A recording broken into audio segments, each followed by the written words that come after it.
What's up, killers? You're not here for fluff. You want truth, grit, and real-world firepower that doesn't fold when it counts.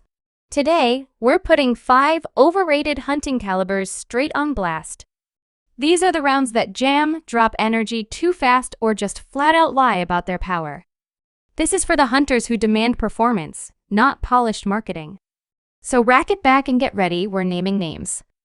Number 5.30 Remington AR. Released in 2008, this cartridge was Remington's answer to bridging the gap between the classic 223 and the hard-hitting 308 specifically for AR-15 platforms. Sounds promising, right? On paper, it looks decent. It uses a rebated rim derived from the 450 Bushmaster, shoots a 308-inch bullet and clocks in around 2,800 feet per second with a 125-grain projectile. You're getting about 2,175 foot-pounds of muzzle energy, which isn't bad, at least at first glance. But step past 300 yards, and its performance nosedives, thanks to a mediocre ballistic coefficient often around 0.267 for lighter loads. The real kicker? Ammo is nearly impossible to find. Remington was the main manufacturer, and once they dropped support, the 30 AR became a nightmare for anyone not into custom reloading. It's marketed for medium to large game like deer and hogs, but it's just not versatile. It lacks the long-range punch of a 308 and the precision of something like the 6.5 Grendel.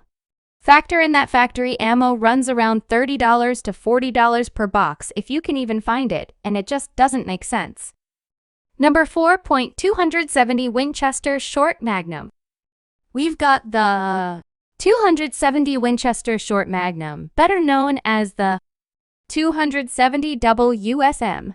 When it dropped, it was hyped as the hotter, faster version of the classic 270 Win. Built off a shortened 300 WSM case, it fits in short-action rifles and launches a 130-grain bullet at a screaming 3,250 feet per second. That's over 3,000 foot-pounds of muzzle energy. Yeah, it hits hard! But here's the deal. That extra speed and energy don't come free.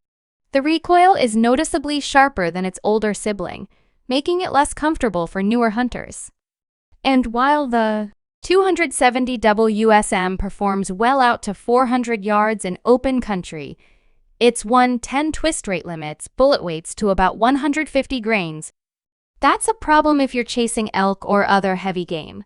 It's just not as flexible as the 6.5 Creedmoor for long-range accuracy or the 300 WSM for sheer power. Ammo is another headache. Sure, Federal and Winchester still make it, but good luck finding a decent variety on store shelves. When you do, expect to pay $45 to $60 for a box of 20 rounds. Reloading is possible, but brass isn't as common, and rifles chambered in 270 WSM like the Winchester Model 70 are pricey and niche. In tight brush, it's overkill.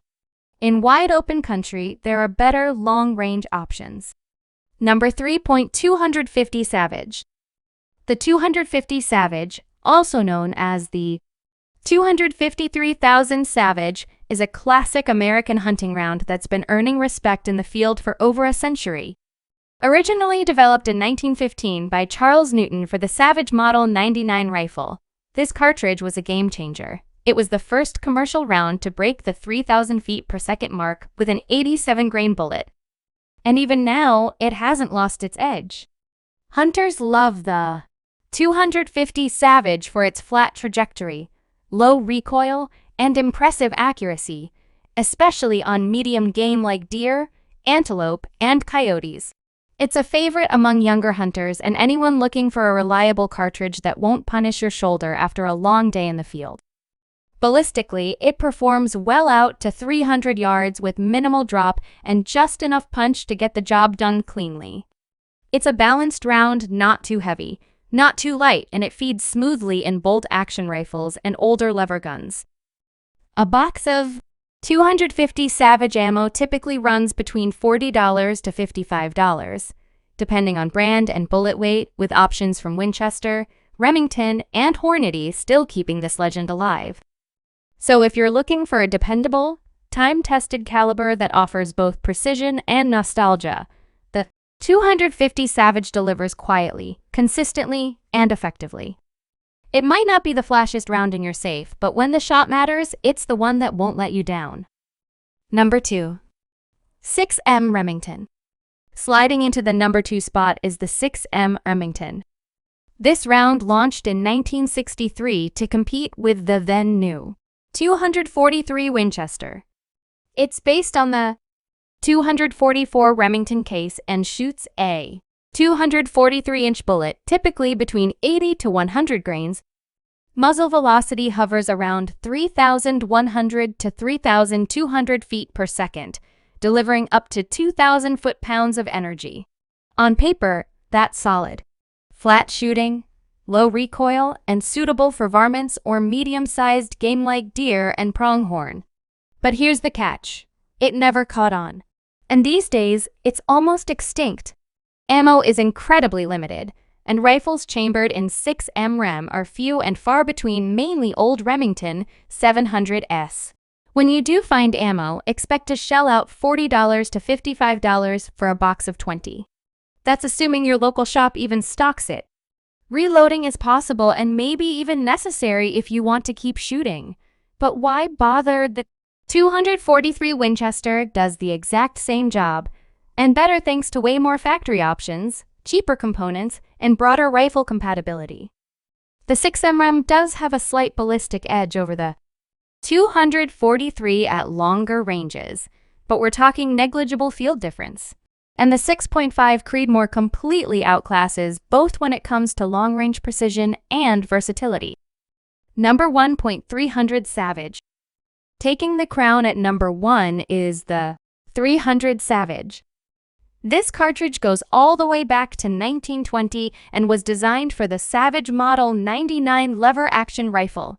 Back in the day, it was a big deal, a rimless 30 caliber round that could mimic 36 performance in a compact, low-recoil package. It fires a 150-grain bullet at around 2,630 feet per second, generating about 2,300 foot-pounds of energy. Respectable, but let's be honest, it's outdated. The case is short at just 1.87 inches, and with a pressure ceiling around 46,000 CUP, you're not getting anywhere near modern. 308 Winchester power. Its effective range caps out around 250 yards before drop and energy loss become issues. The 300 Savage is okay for tight quarters hunting in thick brush, but for open country, elk, or any serious long-range work, forget it. And ammo, yikes. Only Federal and Remington produce it anymore, and both are sporadic at best. Prices range from $50 to $80 for a box of 20, and reloading components aren't much better. Brass is rare and expensive. You'd be better off buying a rifle chambered in 308 or even 36 and never looking back. The 300 Savage's only real draw today is nostalgia, and that's not enough when you're out in the field trying to fill a tag. It's been completely eclipsed by better, more modern rounds. Bottom line? Unless you're a collector or a die-hard Savage fan, there's no reason to mess with this one. Let it rest in peace.